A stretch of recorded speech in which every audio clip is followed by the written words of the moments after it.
koob lagu maamuusay 63 sano guuradii ka soo wareegatay xorriyadii gobolada Koonfureed ee Soomaaliya iyo Israaci waqooyi iyo Koonfur ayaa waxa lagu qabtay magaalada Zurich ee wadanka Switzerland. Munaasabadan oo ay soo qaban qaabiyeen ururka dhalinyarada Soomaaliyeed Som Integration Verein waxa furay gudoomiyaha ururkaasi Saciid Cali Xidig Kabtan Xidig. waxaan rabaa inaan halkaan uga mahad celiyo safaaradda Soomaaliyeed khaasatan xogayaha safaaradda Soomaaliyeed Cabduqaadir Barqadle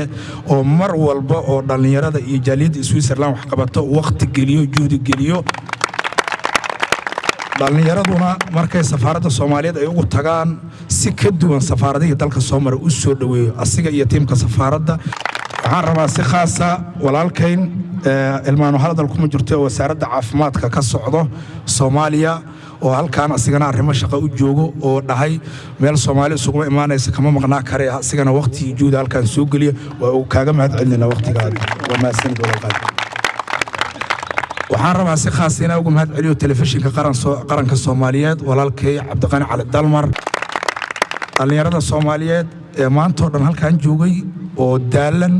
oo 4 saacadood muddo ka badan wax xirxiraay wax qurxinaay libisanay in halka dul qaadanay dulqaadkiina odayaashuna ma moogo safaaraddu ma moogo annagana ma moogin taariikhda in xusu doonto waana maasantiin walaalayaal qaar ka tirsan marti sharafka kulanka ku sugnaa iyo xogayaha safaaradda Soomaaliyeed ee Switzerland Cabduqaadir Barqadle ayaa iyaguna madasha ka hadlay marka ilaahay sanadkan sanadkiisana caafimaad Allah nagu gaarsiyo anagoo wada faraxsan oo wadankaayna oo nabad ah oo macnaha maanta meesha oo jooga meel ka si fiican oo jooga ilaahay hana gaarsiyo aniga arkay waa mahad celin xafladan xidig iyo tiimkiisa oo Zurich marka waxaan malaysaa dalka Switzerland inuu dhinaca xafladaha marka la yiraahdo dhinaca dabaaldegyada marka la yiraahdo ama xafladaha qaabka loo abaabulayo noqotay in Zurich Soomaalida joogto Switzerland inay isugu soo aruuri doonto Zurich magaalada Zurich oo hoggaan u noqon doontaan insha Allah taala hore waxaan rabaa ummadda Soomaaliyeed meel kasta ay joogaan inaan dhaho hambalyo maanta waa maalin runtii ummadda Soomaaliyeed taariikh ku leh qof kastana waxaan rabaa inaan mar kale dhaho maasantiin maalinta kooda luuliyana waxa loo doortay in kubadda loo ciyaaro sababtoo ah waxa weeyaan maalin waa farxad waa durdurid balala waa la durdurinaya waxa lagu durdurinaya farxadii baa loo durdurinaya waxaan jeclaa inaan u mahad celiyo dhammaan inta halkan joogta iyo qabanqaabada iyo sida quruxda badan leh ee halkan loo qabanqaabiyay dhammaan asxaabta dhalinyarada odayaasha cuslaatay qabanqaabiyaasha barnaamijkan quruxda badan diyaariyay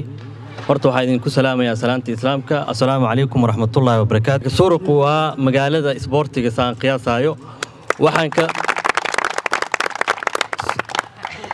laakiin hal talaan ku darsan lahaa asxaabta soo qabanqaabisay barnaamijkan waxaan filaa inay jiraan asxaab kala duwan ka imaatay gobolada dalka Ciltare Daadir ira kale oo meesha joogo adinka hadda waxa sameeysan saan qiyaasayo asxaabta meesha fadhiso oo banooni dheeri doonto inay yihiin asxaabta reer Zurich marka waxaan rajeyn lahaa oo asxaabtana ka codsan lahaa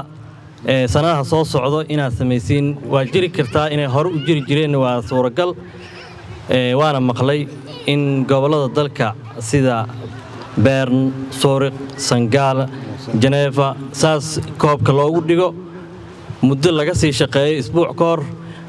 finalkana la keeno kooda luuliyo iyo 26 Juun noqoto kooxda FC Luulio ayaa koobkan ku guuleystay markii ay gool kulaad kaga badisay kooxda FC Zurich. Cabdiqani Cali Dalmar warbaahinta qaranka magaalada Zurich dalka Switzerland.